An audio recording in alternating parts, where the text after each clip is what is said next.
नमस्कार, आप देख रहे हैं बिजनेस टुडे बाजार। मैं हूं हर्ष शर्मा। एक बार फिर मैं आपके सामने हाजिर हूं बड़ी खबर लेकर। बड़ी खबर जुड़ी है यस बैंक से। इसके क्वार्टर 4 के नंबर आ गए हैं। ये नंबर कैसे हैं, सोमवार को स्टॉक कैसे रिएक्ट कर सकता है और ये नंबर आगे की दशा और दिशा कैसे बता सकते हैं, तमाम पहलू पर हम लोग चर्चा करेंगे। लेकिन उससे पहले गुजारिश है, हमारे चैनल बिजनेस टुडे बाजार को लाइक शेयर सब्सक्राइब करना मत भूलिएगा। तो सबसे पहले नेट प्रॉफिट की बात करते हैं। आखिर नेट प्रॉफिट कैसा रहा है, तो यहाँ पर एकदम धमाकेदार नंबर्स आए हैं। आप नेट प्रॉफिट की बात करें, इस क्वार्टर 4 में जो अभी गुजरा है 451 करोड़ रुपए रहे, जबकि अगर आप वाई एंड वाई बेसिस पे कंपेयर करें तो तब 202 करोड़ थे। यहाँ सोचिए 202 करोड़ से बढ़कर 451 करोड़ रुपए आए हैं। कितना परसेंट का जम हुआ? 123% का जम हुआ है नेट प्रॉफिट में। इस लिहाज से बहुत ही नेट प्रॉफिट में शानदार नंबर्स रहे हैं। अब हम बात करते हैं स्टैंड अलोन प्रॉफिट की। स्टैंड अलोन प्रॉफिट को देखिए अगर आप, तो 1251 करोड़ रुपए आए हैं, और जबकि क्वार्टर 3 में FY24 के क्वार्टर 3 में ये 717 करोड़ थे। 717 करोड़ से बढ़कर 1251 करोड़ रुपए आए हैं। और वहीं वाई एंड वाई बेसिस पे कंपेयर करें तो यहाँ पर 74% का यहाँ पर स्टैंड अलोन प्रॉफिट देखने को मिला है। अब हम बात करते हैं एनपीए, यहाँ पर नॉन परफॉर्मिंग एसेट्स। लेकिन पहले ग्रॉस पूरे यहाँ पे एनपीए की बात करते हैं, ग्रॉस नॉन परफॉर्मिंग एसेट्स की। वो कैसे रहे हैं, कितना जो है नॉन परफॉर्मिंग एसेट्स आए, घटा या बढ़ा है, मैं आपको बता देता हूँ।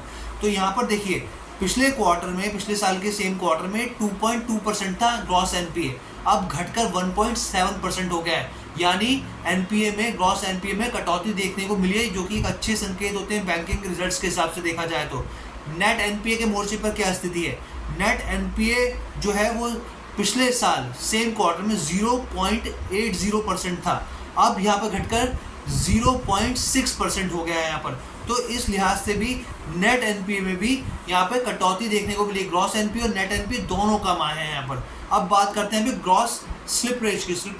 ग्रॉस स्लिपरेज की बेसिकली ये क्या होता है, क्वालिटी ऑफ बैंक एसेट्स बताता है। तो यहाँ पर अगर आप देखें तो यहाँ पर बढ़ोतरी देखने को मिली है। यहाँ पर क्वार्टर 3 FY24 के क्वार्टर 3 में 1233 करोड़ था, जो अब यहाँ पे बढ़कर 1356 करोड़ रुपए आ गया है। अब नेट इंटरेस्ट मार्जिन की बात करते हैं, कमाई कैसे हुई है यहाँ पे, एनआईआई जिसे बोला जाता है। तो यहाँ पर देखिए कि पिछले साल अगर क्वार्टर 4 से कंपेयर करें तो तब था 2105 करोड़ रुपए, अब यहाँ पर बढ़ के आया है 2153 करोड़ रुपए। यानी कि यहाँ पर भी 2% की बढ़ोतरी देखने को मिली है कमाई के मामले में, नेट इंटरेस्ट इनकम के मामले में यहाँ पर। अब बात करते हैं यहाँ पर रिटर्न ऑन एसेट्स।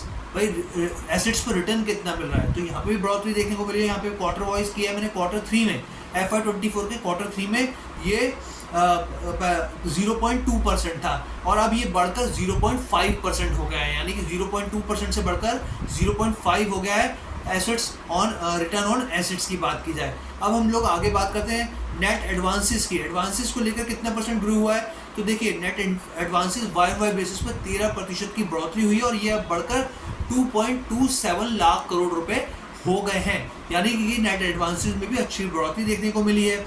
इसके अलावा टोटल डिपॉजिट्स की बात करें तो टोटल डिपॉजिट भी यहाँ पे करीब अच्छी तेजी देखने को मिली है। कासा रेशो की बात करते हैं, करंट एंड सेविंग अकाउंट की बात करते हैं यहाँ पे, तो पिछले साल जो था यहाँ पे, अगर आप क्वार्टर 3 के हिसाब से देखें, अगर FY24 के क्वार्टर 3 में, तो ये 30.8% था, लेकिन अब ये 30.9% हो गया है। यानी कि यहाँ पे भी बढ़ोतरी देखने को मिली है।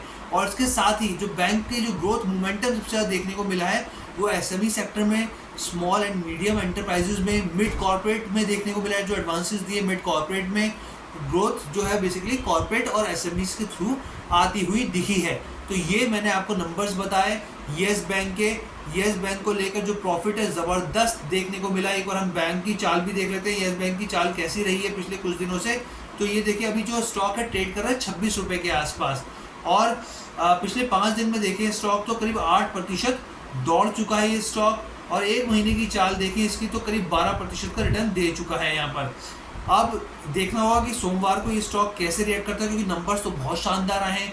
अगर आप इसके 52 वीक हाई की बात करें तो 32 रुपये से, आपको याद होगा 32 रुपये पहुँचा था, उसके बाद से नीचे जाना शुरू हुआ था। इसमें एक डिप देखने को मिला था और 52 वीक लो जो है वो बन रहा है, हालांकि उससे तो काफ़ी ऊपर ये स्टॉक चल रहा है।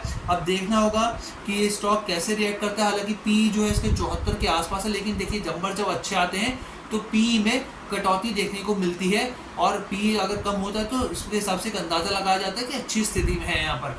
तो ओवरऑल ये चर्चा कैसी लगी आप ज़रूर बताइएगा। और साथ ही मैं एक जानकारी और दे दूँ कि हमारी तरफ से यहाँ पे किसी भी स्टॉक में खरीदारी की रिकमेंडेशन नहीं दी जा रही है। हमारी तरफ से जो हमारा चैनल है साफ तौर पे जर्नलिज्म के एथिक्स को फॉलो करता है और आपको जानकारी देता है खबरों से जुड़ी। धन्यवाद।